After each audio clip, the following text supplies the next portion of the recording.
Coming into Week 7, we were looking forward to 2 big-time playoff implication matchups, and none of them came down to single digits. So shout out to this one right here. Hoodie Gino's back. We mentioned that in the interview. He's back in the sense of winning. We were talking about your shooting. Yes. We'll get there. We'll get there. The Week 7 postgame show. It's almost playoff time. I'm here with the guys and Gino Forte from the Werewolves. We're going to get to his game first. Werewolves Skyhookers, a battle of 2 and 4 teams. I almost forgot the sponsor, guys. CrossNet, code Legacy, $20 off. You're going to buy a CrossNet? Took us forever to get one. Good. See, that's a good answer. That was not scripted. He said he could. It's a good answer. Maybe, probably not. You get $20 off if you do. Code Legacy at checkout. It's like 4-square volleyball. You'd be good at that. Yeah. Cool. Yeah, he's great. He's fitting right in. You guys got to take lessons from Gino. Werewolves Skyhookers, 2 and 4 coming in. Werewolves win by 14. It was a pretty comfortable second half for what we were expecting. I think we were expecting back and forth action, and they kind of had that 10-point lead throughout.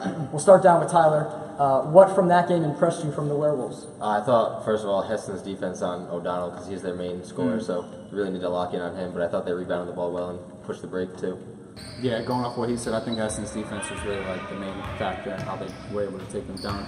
O'Donnell didn't have like a typical game that he usually does, and the rest of the team wasn't able to step up. Yeah, and they had 7 players, so it definitely helps when you've got guys coming in and out. When the Skyhookers only had 4, so obviously towards the end of the game, you really saw how tired Skyhookers got.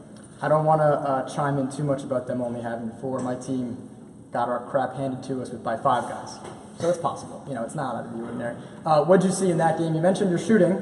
We already made fun of your shooting, but what'd you do well today? Because your shot wasn't always there. Well, coming into this game, we knew it was a big game.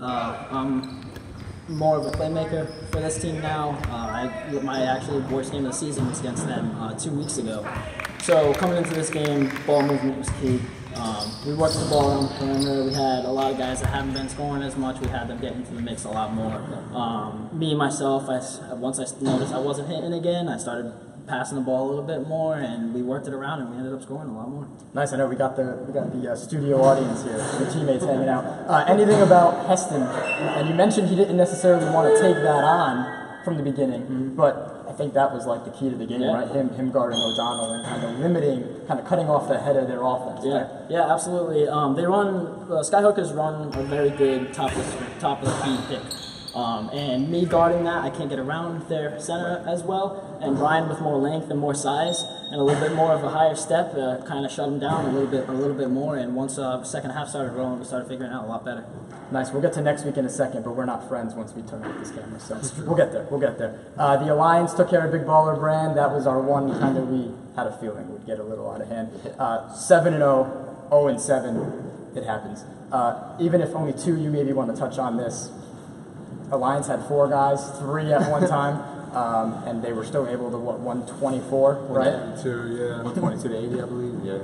I think it was just defensively, offensively, the Alliance I think they scored 42 in the first. With running clock, it's insane. It's hard to keep up with. Yeah, not only that, but Big Baller played zone defense, and against a team like Alliance who could just shoot the lights out, you don't want to play zone defense. And like you said, it got out of hand, not only score-wise, but on the court, too, with the double tech, the ejection. Bold strategy, right, by Big Baller Brand with all their shooters. They didn't even have their big guys today, the Alliance. So that's even more of a reason to not play zone. So quick, so good. We talk a lot about them. Their defense was there. Big Baller Brand now trying to get that first win next week. They've already locked up the 6th seed. The Alliance has locked up the 1 seed, so they'll have a bye into the semis. Still the seeding in between, though, up for grabs. So Boom Shakalaka and Halfway Crooks. I said I was going to let you chime in. Anything on the Alliance? The Alliance, it's tough to defend them. When we played them, we tried playing man. We tried playing zone. They slash, they cut, they see the floor. Oh, well, they have 2 really, really, really good ball handlers that see the floor. They dish down low, and they hit their shots. I mean, they hit over 10 threes against us. And when they're doing that, it's tough. So. And then on top of all that, they're going to pick you up full court and make you work to score. So they're scoring. All game. At least they didn't win Player of the Week, though, this week. It worked. I don't know if you voted. Anyone but us. He was taking the Greg strategy. No, I vote for anyone but the Alliance. I love it. Little collusion. But it was only by a vote. I was talking to Cody and Max after. I was like, hey, if this is the collusion we do, and you only miss Player of the Week by 1 vote, you know I'm clearly not that good at this crap. But Halfway Crooks and Boom Shakalaka, another one of those rematches of 4-2 teams now. 10-point lead at halftime. Boom Shakalaka hit some shots. Defense wasn't there for my team. I'll let you guys tell the story though, because that was not a lot of fun. I just think the slow starts were killing you guys. 5 points, right? Yeah, you guys were. I don't think you scored for the first almost 5 minutes. Yeah. And second half too, they came out firing, and you guys just couldn't answer their run. It was just too much to handle. Yeah, I agree with him. A slow start always puts you guys in a hole, and then I think a lot of times too, the Halfway Crooks try and slow the game up a little bit too much. Whereas they should be they only had 5 guys. You guys should have been trying to push the pace, and you guys didn't, and ended up losing. Yeah, and they were just draining from 3. Lucas Martin was just hitting from anywhere really, and of course Trevor being there too. You thought he wasn't going to be there. I was lied to. Yeah, that would have been a big miss for them. But obviously he does a lot both on the boards, just handling the ball, and just all around. So he's a big key for them. His defensive presence is huge too, though, because he gets so many deflections, and even when he doesn't, his presence in the paint just causes guys to chuck up trash shots. Yeah, I think he had 5 blocks tonight. Yeah, I thought he really neutralized Ferranti, who is a nice stretch 5 for whatever that's he averages averages this league, but just over 18 a game or something like that. and it's, to have that taken away, I think that's what you saw early on. The inability to score, we kind of go to him early, get him rolling, and it took us 5 minutes to score, 5 points in the first quarter. What are you looking forward to next week? As I mentioned, Halfway Crooks and Werewolves face off again for the second time. So, Vengeance. told you we're not friends after this. I mean, that was kind of the start to our fall. The middle of the season, we took a dip, and hopefully we're looking to get back on track. I think we did this past week. It's a tough matchup. You guys have a lot of big people. We have a few, but we work hard. And I think if we play our game, then we can come out with a win.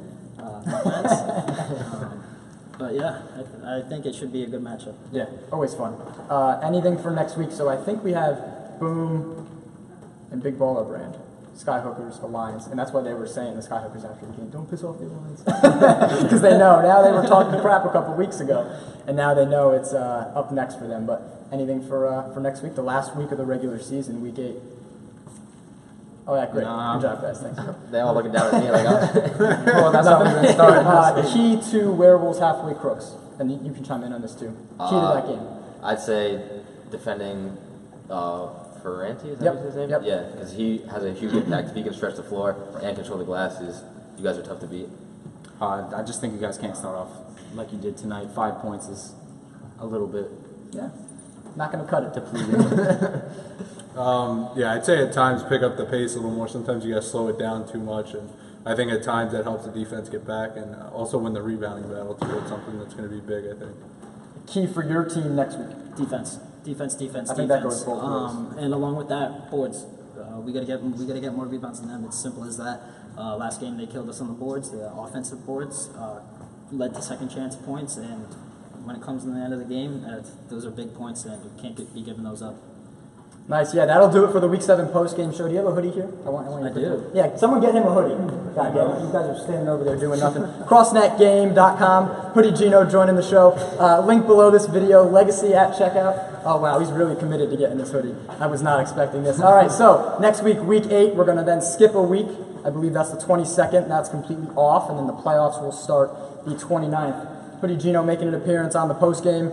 For the guys, there he is, officially enemies now. Look at him. Hopefully he shoots the same way next week. For the guys, I'm Joey, Hoodie Gino. Thanks for watching, and we'll see you in Week 8. Thanks.